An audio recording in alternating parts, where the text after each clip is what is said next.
Huh?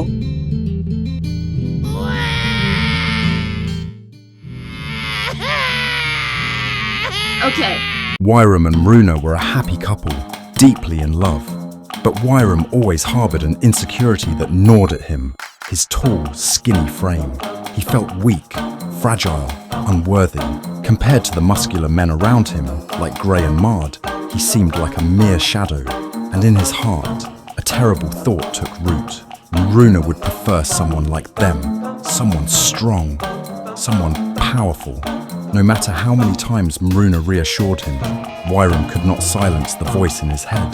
The more he saw Gray and Mard flex their powerful arms, the more his own limbs seemed pitifully thin. His reflection in the mirror became unbearable. He hated how his shirts hung loosely on him, how his shoulders seemed too narrow. Desperate, he sought out Dr. Isiela, a skilled but reluctant surgeon. "I need stronger arms," Wyrum pleaded. "Make me like them." Isiela hesitated. "Wyrum, this is dangerous. Your body is not built for such drastic changes."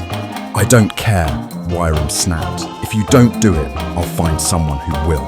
Reluctantly, Isiela performed the surgery, grafting powerful, muscular arms onto Wyrum's slender frame.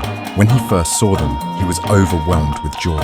He finally looked strong, but soon reality set in. His body was too weak to sustain the new limbs. His arms ached unbearably.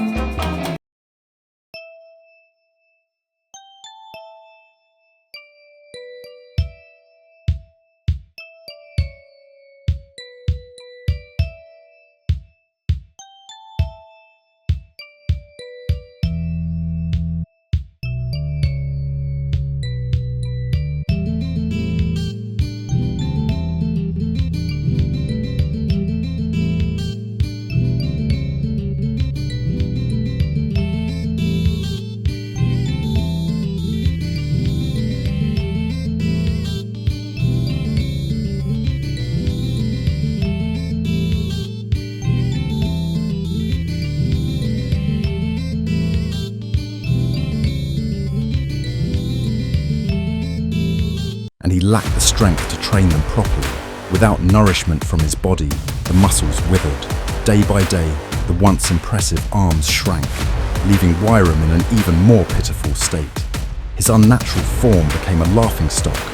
Gray and Mard were merciless. "Look at him," Gray sneered.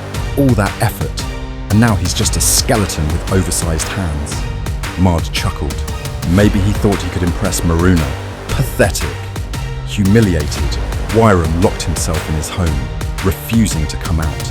He avoided mirrors, covered himself with blankets, and barely ate. Mroona knocked, called his name, but he would not answer. He could not bear to let her see him like this. Weak, foolish, a joke. Days turned to weeks. He withered in the darkness, drowning in self-loathing. His world shrank to the confines of his room. He imagined Mroona giving up on him, turning to someone stronger. Perhaps she was already with Gray or Mard, laughing at his misery. Then one day, the door burst open with a deafening crash. Light flooded the room, and in the doorway stood Mroona, her muscles flexing with raw strength. She was different, powerful, imposing, but what shocked Wyrum even more was what lay behind her. Gray and Mard, beaten to a pulp, groaning in pain on the ground.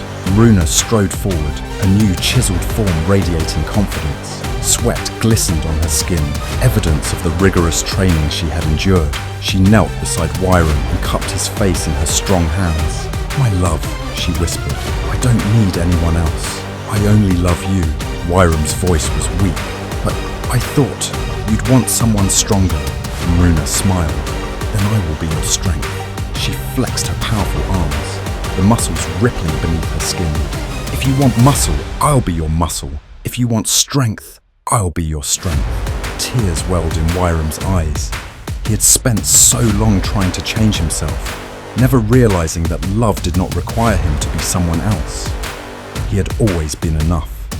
Mroona pulled him into a firm embrace. "Come out of this darkness, my love. You don't have to fight alone." And for the first time in a long while, Wyrum stepped into the light. The warmth of the sun touched his skin, and for the first time in what felt like forever, He smiled. With Mroona by his side, he finally felt whole.